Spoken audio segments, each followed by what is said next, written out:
ആശാ വർക്കർമാർ BJPയുടെ കയ്യിലെ ചട്ടുകമാണെന്ന് മന്ത്രി ആർ ബിന്ദു. ആശാപ്രവർത്തകർക്കെതിരായ വിവാദ പരാമർശം ആവർത്തിക്കുകയാണ് മന്ത്രി. സുരേഷ് ഗോപി വന്നപ്പോൾ പാട്ടുപാടി സ്വീകരിക്കുകയല്ല വേണ്ടത്, ആവശ്യങ്ങൾ തന്റേടത്തോടെ ചോദിക്കണമായിരുന്നുവെന്നും ആർ ബിന്ദു റിപ്പോർട്ടറിനോട് പറഞ്ഞു. കേൾക്കാം. ഞാനൊരാളാണോ അവരുടെ ആ പ്രവൃത്തിയെ വിമർശിച്ചത്? ഞാൻ ആശാ വർക്കേഴ്സിനോട് വളരെ അനുഭാവത്തോടു കൂടിയാണ് സംസാരിച്ചത്. ആ സംസാരം മുഴുവനായിട്ട് കാണിക്കാതെ അതിലൊരു ഭാഗം മാത്രം പ്രത്യേകമായി അടർത്തിയെടുത്ത് നമ്മുടെ മാധ്യമ സുഹൃത്തുക്കൾ ഞാൻ നേരത്തെ സൂചിപ്പിച്ച അവരുടെ നിർദ്ദിഷ്ട അജണ്ട നടപ്പാക്കാനുള്ള പരിശ്രമമാണ് നടത്തിക്കൊണ്ടിരിക്കുന്നത്. ആ പ്രിയപ്പെട്ട ആശാ സഹോദരിമാരോട് BJPയുടെ കയ്യിലെ ചട്ടുകമായി മാറരുത് എന്നുള്ള അഭ്യർത്ഥന ഞാൻ മുന്നോട്ട് വെച്ചത്. ഞാൻ പറഞ്ഞതിലെന്താ തെറ്റ്? കേന്ദ്രമന്ത്രി അവരുടെ പന്തൽ സന്ദർശിക്കുമ്പോൾ സ്വാഭാവികമായും അവരുടെ സമരവുമായി ബന്ധപ്പെട്ട അവകാശ ഡിമാൻഡ്സാണ് മുന്നോട്ട് വയ്ക്കേണ്ടിയിരുന്നത് എന്നുള്ള ഒരു വിനീതമായ അഭിപ്രായമാണ് ഞാൻ ചൂണ്ടിക്കാണിച്ചത്. മറിച്ച് അദ്ദേഹവും ഒത്ത് അവർ പാട്ട് പാടുക, അവർ തന്നെയാണ് അങ്ങോട്ട് പാട്ടൊക്കെ പാടുന്നതൊക്കെ കണ്ടത്. അതായിരുന്നില്ല അവർ ചെയ്യേണ്ടിയിരുന്നത്.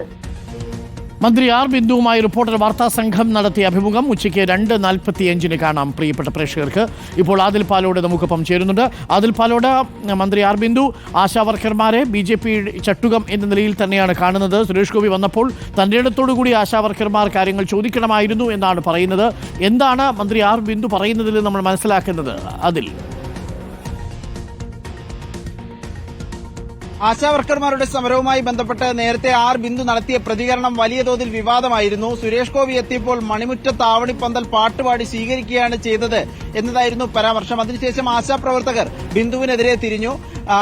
ഒരു കേന്ദ്രമന്ത്രി വരികയെങ്കിലും ചെയ്തു, ആർ ബിന്ദുവോ മറ്റു മന്ത്രിമാരോ മുഖ്യമന്ത്രിയോ എത്തിയാൽ മറ്റു പാട്ടുകൾ പാടിയും തങ്ങൾ സ്വീകരിക്കാം എന്നതായിരുന്നു മറുപടി. അത് വലിയ ചർച്ചയായിരുന്നു ഈ വിഷയത്തിൽ. അതിനുശേഷമാണ് ഇപ്പോൾ അക്കാര്യത്തിൽ ഒരു വ്യക്തത മന്ത്രി വരുത്തുന്നത്. പറഞ്ഞതിൽ ഉറച്ചു നിൽക്കുകയാണ്. അപ്പോഴും ചില ഭാഗങ്ങൾ കട്ട് ചെയ്താണ് മാധ്യമങ്ങൾ പ്രചരിപ്പിച്ചത്. പറഞ്ഞതിൽ ഒരു തെറ്റുമില്ല എന്ന് മന്ത്രി തന്നെ പറയുന്നുമുണ്ട്. ഏറ്റവും പ്രധാനമായി BJPയുടെ കയ്യിലെ ചട്ടുകമായി ഈ ആശാപ്രവർത്തകർ, ആശാ സമരം മാറുകയാണ്. BMS ആണ് ഇപ്പോൾ ആശാ സമരത്തിന് പിന്തുണ പ്രഖ്യാപിച്ച് ഒടുവിൽ രംഗത്തെത്തിയിരിക്കുന്നത്. ഇതൊക്കെ ഒരു സൂചനയാണെന്ന് കൂടി മന്ത്രി പറഞ്ഞു വെക്കുകയാണ്. CPM നേതാക്കളാകെ ഇപ്പം മന്ത്രിമാരും ആ നിലയിൽ ആശാപ്രവർത്തകരെ അതിരൂക്ഷമായി വിമർശിച്ചും BJPയുമായി ചേർത്ത് കെട്ടിക്കൊണ്ടുള്ള പ്രതികരണമാണ് ഈ ഘട്ടത്തിൽ നടത്തുന്നത്. അരുൺകുമാർ. ഓക്കെ, ആദിൽ പാലോടാണ് വിവരങ്ങൾ നൽകിയത്. ഈ അഭിമുഖത്തിന്റെ പൂർണ്ണരൂപം 2:45 പ്രേക്ഷകർക്ക് കാണാം റിപ്പോർട്ടർ TV യിൽ.